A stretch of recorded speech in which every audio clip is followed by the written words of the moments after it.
Durbin.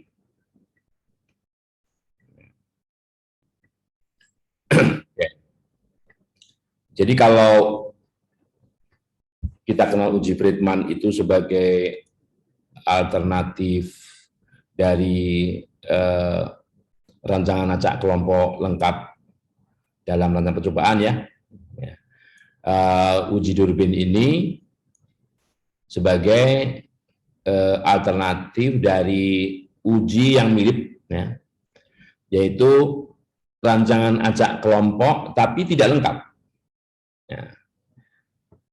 Sebuah kelompok dikatakan lengkap apabila seluruh perlakuan yang dipakai di dalam penelitian itu ada pada tiap kelompok.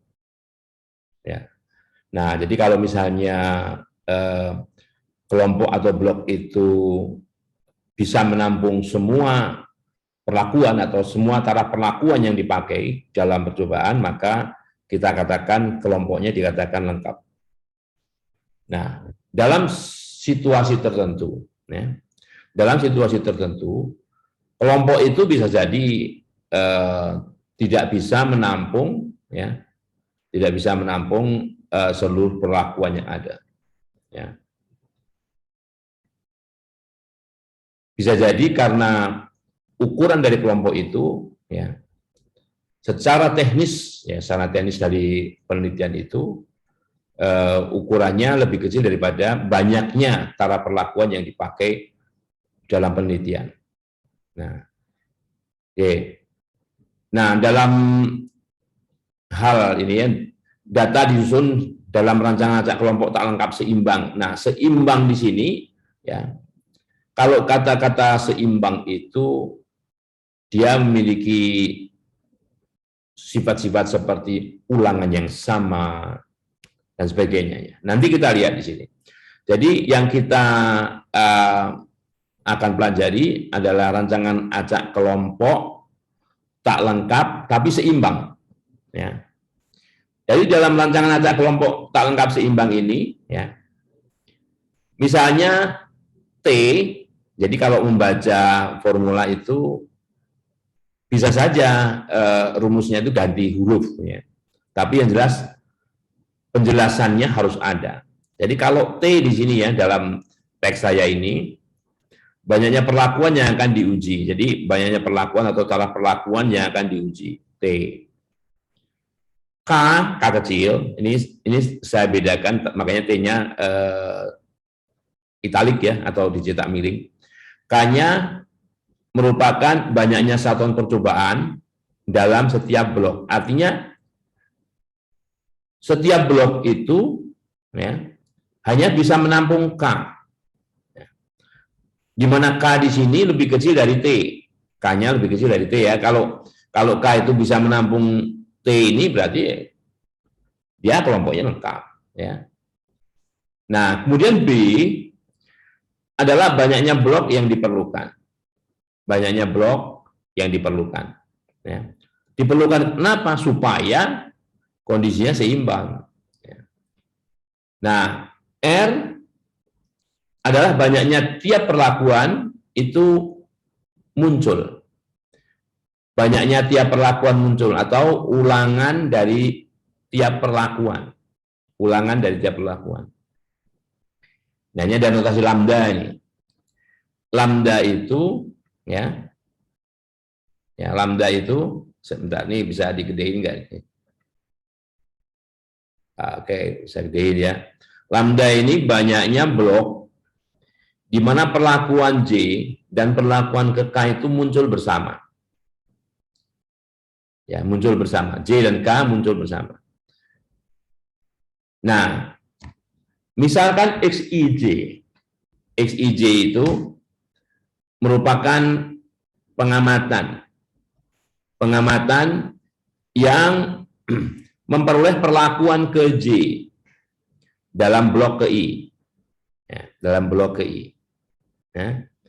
Nah, maka pemeringkatan tiap perlakuan itu, pemeringkatan tiap pengamatan itu dilakukan dalam tiap blok. Ini sudah saya himbau supaya jangan terlambat. Ya. Karena kalau ada yang terlambat itu ganggu. Saya harus approve, ya. Oke. Jadi karena di dalam rancangan acak kelompok itu pengaturan atau pengacakan itu dilakukan pada tiap kelompok atau tiap blok, ya. Nah, maka perankingannya tentunya memiliki nilai skor yang terendah 1, yang terbesarnya ya ukuran blok itu. Ukuran blok itu. Ukuran bloknya berapa? Andaikan namanya K, jadi 1, 2, 3 sampai K. Dan perankingan itu dilakukan pada tiap blok atau kelompok.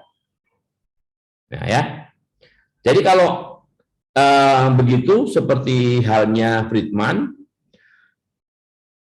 pengamatan itu kemudian digantikan dengan rankingnya, ranknya. Jadi XIJ ini diganti ranknya, diganti posisinya, nilainya dengan rank dari XIJ itu sendiri. Ya. Ingat, jadi kalau begitu perankingannya dilakukan pada tiap blok karena pengacakan perlakuan itu dilakukan pada tiap blok. Nah, kalau RXIJ ini adalah peringkat dari pengamatan yang memperoleh perlakuan ke I, ya, perlakuan ke I. Pada blok I, ini lihat keterangannya, oh ini ya, perlakuan ke J. Nah ini kan beda lagi nih. Untuk perlakuan ke J dengan demikian ya, untuk perlakuan ke J ini, ya, rank seluruh perlakuan ke J itu sama dengan jumlah rank dari pengamatan pada blok I atau yang memperoleh perlakuan ke J. Nah, jadi pada blok I yang memperoleh perlakuan ke J. Jadi I-nya kan bloknya kan banyak, nggak mungkin satu. Ya, nggak mungkin satu dia. B ini banyaknya blok yang dipakai. Ya, banyaknya blok yang dipakai. Oke. Nah, ini asumsi-asumsi Durbin. Kita menggunakan materi dari sini dulu, nanti biar jelas. Jadi pengaruh bloknya saling bebas ya. Tiap blok observasi dapat disusun dalam urutan menaik, ya asumsinya, karena bisa dilakukan perankingan ya. Oke, dan seterusnya. Jadi hipotesis nol sama. Hipotesis nol sama. Jadi tiap peringkat ubah acak dalam tiap blok memiliki kesempatan yang sama terjadi. Sama seperti Friedman. Atau bisa dikatakan pengaruh perlakuan dari semua perlakuan yang dipakai itu sama. Nah, alternatifnya ya sedikitnya ada sepasang pengaruh perlakuan yang berbeda nilainya ya. Nah, asalkan kita konsisten dengan notasi-notasi ini, T adalah banyaknya taraf perlakuan. Ya. T adalah banyaknya taraf perlakuan. R adalah banyaknya ulangan dari perlakuan itu. K adalah ukuran blok. Jadi bloknya itu bisa menampung berapa, gitu kan? Bisa menampung berapa perlakuan, ya. Nah, maka ini kita sudah bisa menghitung statistik Durbin ini, ya, yang notasinya mirip seperti statistik Friedman, statistik uji Friedman. Ya. Boleh menggunakan yang rumus di atas ini atau yang bawah, sama saja. Jadi ini kalau diuraikan, nih A min B kuadrat kan, dikuadratkan, A kuadrat min 2AB plus B kuadrat, dan seterusnya diteruskan, akan sama dengan yang di bawah ini. Oke. Nah, bagaimana kriteria penolakan hipotesis nol? Ya. Yang menyatakan bahwa semua perlakuan memiliki pengaruh yang sama. Nah, di sini kita gunakan pembandingnya itu K Chi kuadrat. Jadi uji T ini ataupun nanti menggunakan apa namanya, yang jelas uji statistik Durbin ini memiliki distribusi yang namanya Chi kuadrat. Jadi distribusi dari statistik uji Durbin ini adalah Chi kuadrat. Dengan derajat bebas, banyaknya perlakuan dikurang 1. Kalau lupa derajat bebasnya, lihat yang dijumlahkan ini berapa kali. Ya. Yang dijumlahkan itu T kali. Jadi derajat bebasnya T-1. Nah, gitu ya.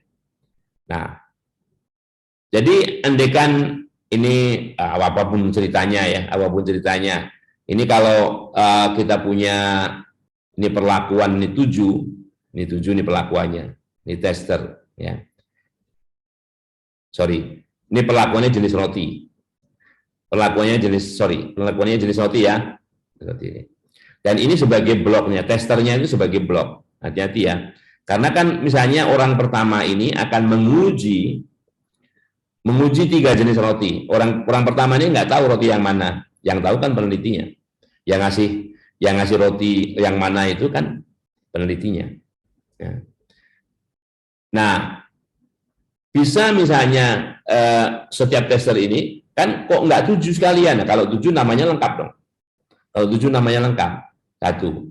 Kedua, bisa jadi karena teknis, karena ini uji organoleptik, maka masing-masing tester ini, masing-masing tukang tes roti ini punya tingkat kejenuhan juga. Ini nggak bisa roti yang pertama dimakan, terus langsung roti yang kedua, nggak bisa. Pasti ada jeda dulu.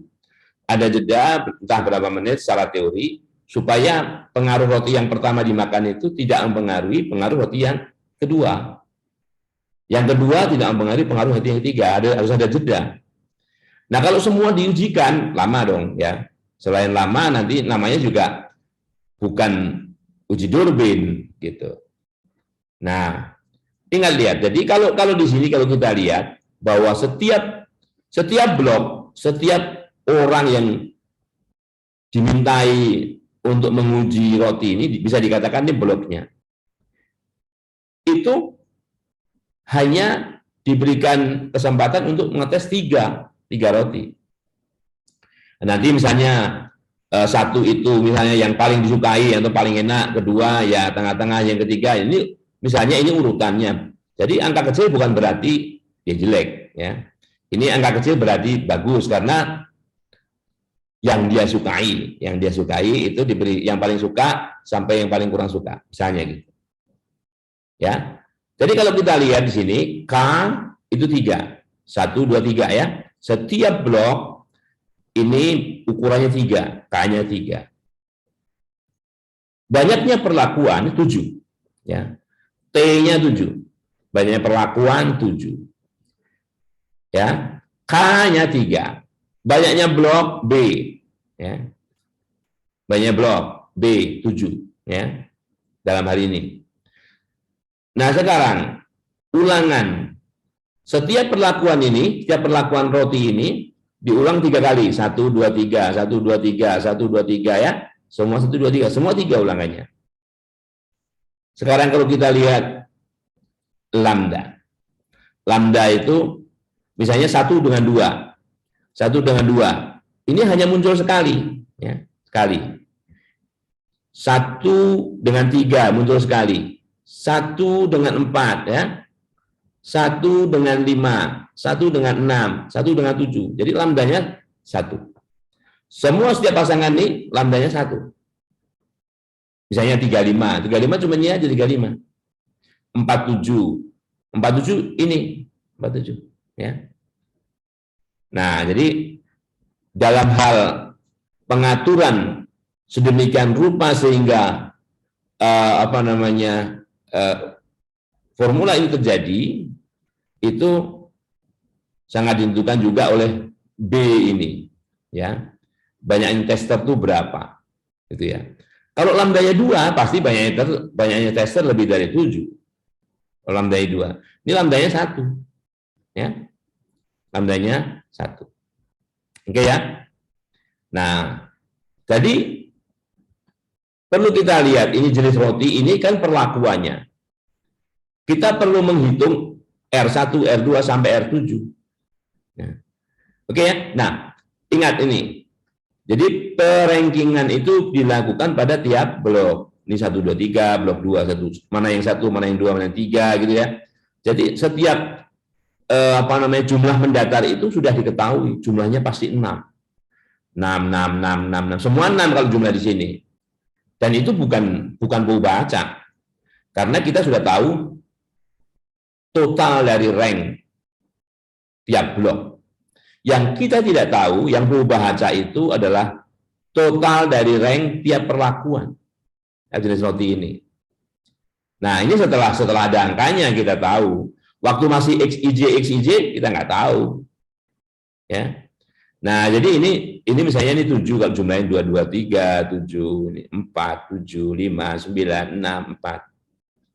Nah, kalau misalnya ekstrimnya ya, kita tahu jumlahnya ini 6 ya, per baris. Banyaknya baris ada 7, 42. Nah, kalau ini misalnya 6, 6, 6, 6, 6 semua 6, berarti bisa dikatakan bahwa semua jenis roti itu memiliki pengaruh yang sama. Ekstrimnya itu, kalau 6 semua. Ya. Nah, sekarang kalau pada posisi ini, 7, 4, 7, 5, 9, 6, 4, apakah kita bisa katakan bahwa semua roti itu memiliki katakanlah tingkat kesukaan yang sama. Nah, tingkat kesukaan yang sama. Nah, itu pakai uji Durbin karena setiap blok ini ukurannya kurang dari jumlah perlakuan yang dipakai. Ya. Jumlah perlakuan yang dipakai. Nah, kalau kita lihat ini nilainya ya, ini menggunakan rumus yang rumus yang pertama ini 8,571. 85,71. Ya. Nah, ini kalau kita menggunakan tabel pembanding, ya tabel pembanding KI kuadrat, ya. Tabel pembanding KI kuadrat untuk taraf pengujian 5%, derajat bebasnya 6. Kenapa 6? Karena perlakuannya 7, ya. Maka derajat bebasnya 7-1. Ya. 7-1. Ya. Oke ya. Oke, nah saya akan tampilkan yang lain.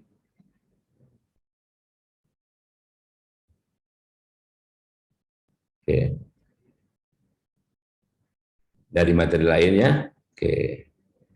Jadi saya share screen dulu.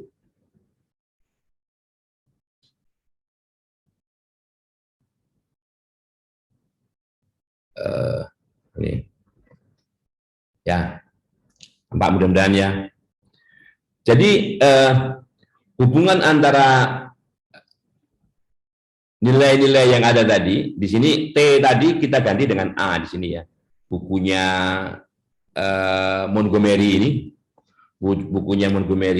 kebetulan saya punya tadi belum menuliskan formula ini. Ya. Oke, masih saya maklumi ini sampai menit ke-19 baru masuk. Ya. Kalau besok-besok saya biarin. Oke, jadi ini BIBD ya, Balance Incomplete Block Design. Balance Incomplete Block Design. Jadi rancangan acak kelompok tak lengkap seimbang. Oke. Nah, jadi hubungannya seperti ini, bahwa lambda kali A-1, lambda kali T-1 sama dengan R kali B-1. Ya. R kali B-1, ini ulangannya. Ya. Oke, nah sekarang kita lihat ini teladan yang lain ya. Ini teladan yang lain bahwa ini bloknya. Ya. Kalau kita lihat di sini dari hubungan ini bahwa hati-hati bacanya. Ini bloknya yang kolom, Ini bloknya yang kolom ya, bloknya kolom nih. Ini blok, blok, blok, blok ya.